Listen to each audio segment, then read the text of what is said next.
Hey everyone, so I'm really doing this, a life update, finally. Hi, how have you been? I want to get one thing out of the way. I have a background going on here because the space I'm in has a lot going on and I didn't want it to be distracting. So hopefully this won't be distracting if I talk with my hands since I am Italian.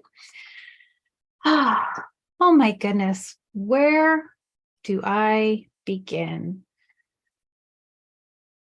I guess I will start with just a little recap of my journey, including my journey here on YouTube for people that don't know or who haven't seen me in a while.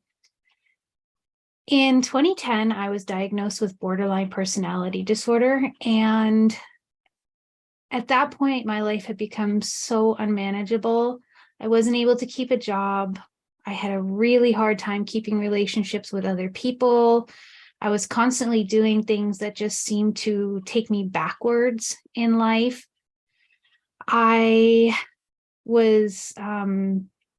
had no sense of self or self-identity. And so I would change my preferences and my interests and all sorts of things based on who I was interacting with at the moment. And that's actually what led to my diagnosis. It just became so overwhelming and so disconcerting to not know who I really was. So that's how I ended up receiving my diagnosis of BPD, and I met pretty much all of the criteria at that point in 2010. There were 9 criteria, and you had to meet at least 5 at that time in order to have a BPD diagnosis. My psychiatrist at the time said that she didn't want to put down a borderline personality disorder diagnosis on my chart for a couple of reasons.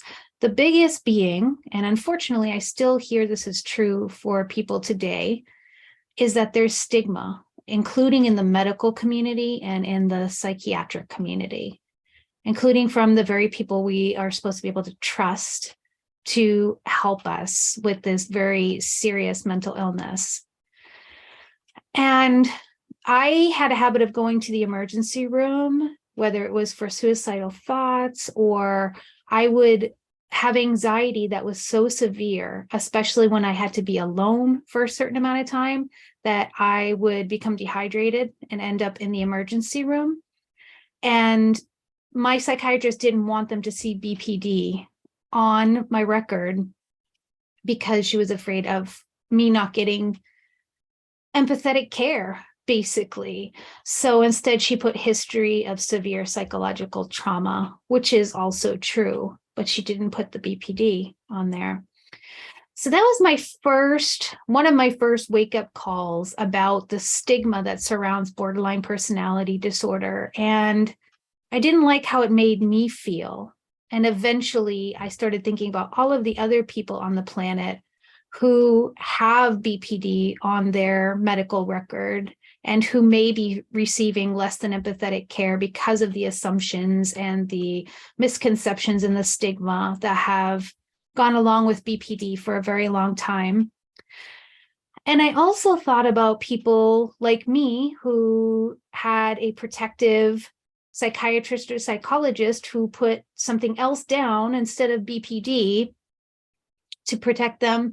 And, what that brings up in terms of, should I be ashamed? Are people afraid of me? Like, what does this mean that someone with this disorder is thought of so poorly in the medical and psychiatric community that my psychiatrist doesn't even want to put it on my file? Now, I had been in therapy and in psychiatric consultations with this particular psychiatrist at this same clinic for many years. And we had been looking at post-traumatic stress disorder, anxiety, OCD, which got really severe at one time. But it wasn't until I really started to disclose the things that were going on that matched up with the criteria, the behaviors that go with BPD, that they actually said, okay, actually you do meet the criteria for this. So they had gotten to know me as a person before saying this is the diagnostic criteria that you meet. I think it would have been a very different story if I had just walked in off the street and had no relationship with this psychiatrist. I'm not saying she would have done things differently, but in general, if I hadn't had that relationship to where they knew me and they know, they still know, they knew that I was a kind, compassionate, loving person with a lot of crap that happened in my childhood and young adulthood, and that I was doing the best that I could, and that I wasn't some evil monster that people with BPD are often made out to be. If I hadn't had that relationship and went into an appointment and gave that information about what I was experiencing for a long time, but there's a lot of shame that goes along with the symptoms of BPD too. So that's why a lot of people don't openly disclose them in a timely manner to get an accurate diagnosis early on. I think that would have potentially led to, that diagnosis being put on my chart, and perhaps that particular clinician maybe having a story or an idea about what that meant about me because they didn't know me. So I started to think about people who were affected in that way too. So people that have just been really depressed or really suicidal or really just coping with all of the issues that come up with BPD in terms of relationships and how it affects work and how it affects school and how it affects self-perception and everything, going and saying, you know what, I need help actually, and I'm finally ready and willing to do it. I'm going to go look for a psychiatrist or a therapist online and go make an appointment. And then they go and then they have an experience that's negative. So all of this was on my mind just as I had received my diagnosis. And so I started to almost immediately think of, how can I reach out to and connect with other people and let them know they're not alone, and reassure myself that I'm not alone, and make some connections. But also I had this real desire in my heart, and I do this with everything. I tend to become the poster child for things. I also have MS, so I did this whole thing on MS for a while on social media too. But I wanted to, I started my Twitter account. I just realized today it was 12 years ago. And Twitter and the internet were not what they are today, and not as many people were using them, and certainly not using them the way that I felt. I started tweeting my little heart out. I started tweeting about random thoughts that came on my mind. My Twitter handle, by the way, is @healing from BPD, and I have a work one @DBT path. But the @healing from BPD one is the older one that I've had forever. And I thought to myself, I just want to tweet out my thoughts when things come up in terms of BPD related stuff, and also how I'm coping, so that I can give other people hope and let them know, even if, I figured if one person saw my tweet, that would make it worth it. And it ended up being thousands of people who saw my tweet. And then I'm like, I need a blog. I'm just gonna write a diary to the universe of what it's like to have borderline personality disorder and what it's like to heal from it. Of course, that part came because the same psychiatrist who diagnosed me and didn't put it on my chart said, we're going to put you in a DBT group. And I was like, what's DBT? Dialectical behavior therapy is the gold standard for people with BPD, is what she told me. And I was like, this is awesome. It's like this clinic I've been going to forever. Never heard of DBT, but they've been running it forever. I get put into a DBT Skills group. My life radically changed from the moment that I felt secure and safe enough and took a very vulnerable risk to share some really embarrassing symptoms and such with my psychiatrist, to receive that diagnosis, which has so much stigma, to having access to what is and what was considered the gold standard. And not only for people with BPD anymore. DBT is being used to help people with bipolar disorder, with depression, with anxiety, with PTSD, with you name it, eating disorders. So, but at that time, I didn't know all that. At that time, I did not know that. And I was just so excited that I had the opportunity to start DBT. So I started DBT. And I'm so excited at first. And then I realize this stuff is just too simple. It was just like in the beginning, that's how it felt. It was just like really, it seemed like really obvious, really just like things that people should know, but I actually didn't. I had never been taught to cope with my emotions in those ways. And then that brought up this anger and this resentment because of the things that I had gone through in my life that would cause me to have a BPD diagnosis, that would then cause me to have to sit in a room with a bunch of other adults. And we all are lacking basic emotional coping skills because no one ever taught us. That was really, really hard. That was a tough pill to swallow. And I got frustrated early on as well. I thought, this isn't going to work. This isn't going to work. How am I as an adult going to learn these things that I should have learned when I was a baby and a child and a teenager? And now I'm supposed to, teach an old dog new tricks and actually change my life. And I got skeptical and pessimistic, and I just didn't know. At the same time, I was at the end of my rope. Sorry, lack of a better expression. Nothing else had worked because nothing else is specifically targeted, or at that time, from what I knew, nothing else was specifically targeted to help with BPD traits. And so I said, I can't give up. I have to like really put my heart into this, like put myself completely into it.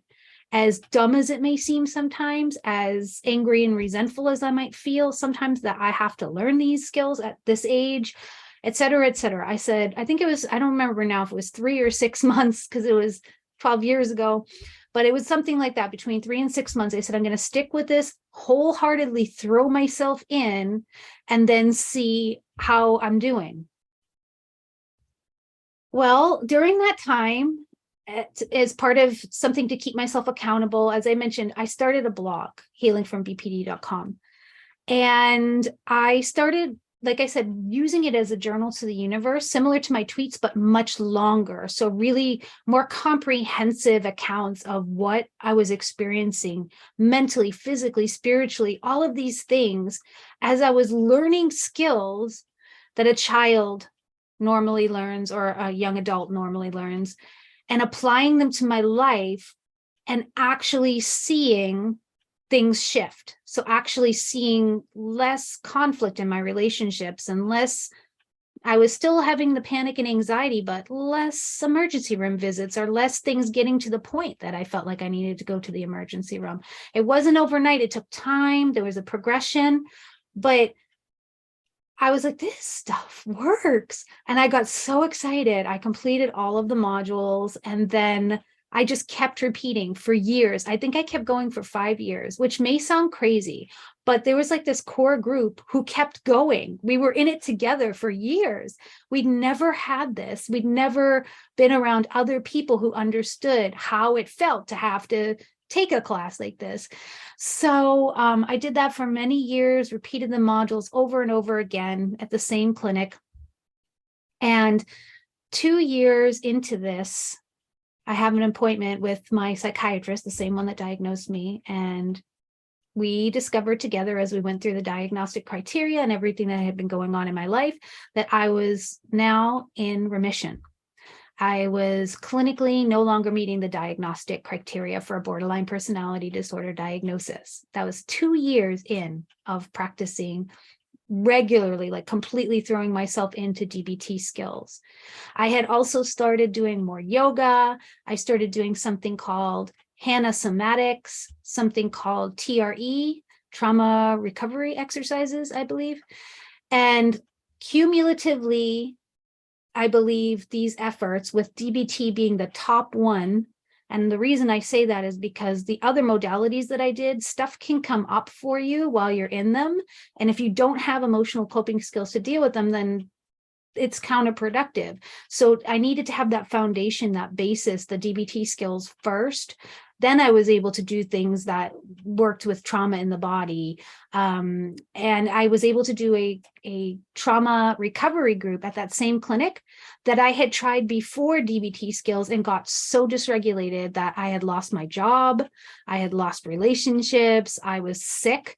But after learning DBT and becoming well versed in it and having the experience of change with it, I took that group again, and it was profoundly healing. And I was able to work on a specific issue of abuse from the past that I could not handle before DBT because I didn't know how to cope. I coped in ways that helped in the moment, but in the long run and even in the short term were not helping me. So, so that's at year 2, and I still kept going for about 3 more years, just like as a maintenance thing, and just constantly learning and soaking it up and taking notes and having conversations with other patients in the groups, and doing the homework every week and doing the worksheets all the time. I carried around a binder so that anytime I had an emotional reaction or, that was intense or that was troubling to me, I could immediately take out the binder. Because as many of us know, when we become triggered or emotionally activated, all the stuff we learn intellectually kind of goes offline because we're operating from our more primitive brain here in the back, and the logic and the thinking and everything is up here. So I recommend, if you are learning DBT skills, to have a binder or something like that, or these days you can, put everything on your phone digitally, so that when you're feeling triggered, you have something to go to help ground you and to help you jump back into the skills, because it can be really hard to remember when we're emotional. All right, so shortly after recovery, I said, people need these skills. Like, how can I help people? How can I get these skills to people? And now by this time I'd had a bit of a presence on YouTube and on Twitter and on my blog. And I said, I want to teach DBT. I wanted, I had no intention of becoming a therapist or going in that direction at all. But I wanted to share it from a peer perspective through lived experience of someone who actually was diagnosed with the disorder and went into recovery remission clinically, diagnostically in 2 years. And so I started DBT Path at emotionallysensitive.com, which I now co-facilitate with Dr. Catherine Holt. She's an amazing therapist. And Amanda Smith worked with me before that. She's another awesome DBT therapist. And we connected. Catherine and I teach the skills. She teaches it from more of it's a psychoeducational class, but she teaches it more from the clinical perspective, more formally. And I also teach it from that perspective, but then when it's appropriate and it seems that it will be supportive and make sense in the moment, I also bring in that element of firsthand lived experience. Like, I know what it feels like when you're feeling insecure because you had an argument with your partner, for example, and you go to text them and you don't hear back right away, and how quickly that can turn into a crisis for someone with emotion dysregulation, specifically with BPD, but it could be anything else, trauma, whatever the underlying cause is. So I talk about that. And sometimes I receive feedback from students that they have never heard from another human being that it feels the same way that they actually feel when something like that happens. So it's my unique perspective that I bring. And so we've been doing this. We just celebrated our 10-year anniversary last month in January of 2023, 10 years of DBT Skills Online. All right, so been doing this, been doing that. It got really busy and I did not have extra time for social media. And I mean, I could have made time, yes, but there's just been so much going on, so much. And I always intended to come back, and I would pop in here and there. Like, I looked and I saw I had something from like 2 years ago, and it was always my intention to come back. It's just the thought of catching you guys up Oh my goodness. It's just because so much time has passed. So I'll tell you a little bit more about what has happened during the time that has passed. And then if you want to know more about anything specifically, feel free to ask me questions. I've always been an open book about this particular journey because I know that it serves people, it helps, and it helps with healing. And that's really important. So what has been going on in my life? I told you all back in 2014 that I was diagnosed with multiple sclerosis. That's a big life event that's happened. And it was really difficult, really, really difficult at first because I was having major relapses. And if anyone wants me to get into what MS is and what relapses look like and all of that sort of thing, let me know. But just to keep it succinct for this part, it was hard, and I was in and out of the hospital, and I had trouble walking and just all sorts of things. And then a couple of years after that, I went on another medication. And since then, I have not had a major relapse. I still have really difficulties and symptoms because of the damage that already occurred. But this new medication, which has side effects, but it's the payoff versus the side effects is so big that I choose to take it. And I haven't had a major relapse since then. I think it's been like 6 years, which is awesome, considering that I was going in like every 3 to 6 months with a relapse. So there's that. I moved. I used to live in the San Francisco Bay Area, as many of you know. And at the end of 2016, I moved to the Sacramento area. And I love it here. It's a mix of city and rural. There are farm animals down the street, but then there's like a Target and like all kinds of other stores and restaurants and more city stuff going on too. It's bizarre, but it's awesome and I love it. I got married. So May will be our 5-year wedding anniversary of me and my husband, Quentin, who would love to meet all of you too. So that was another thing I wanted to bring up because I still have BPD traits, even though I'm in recovery.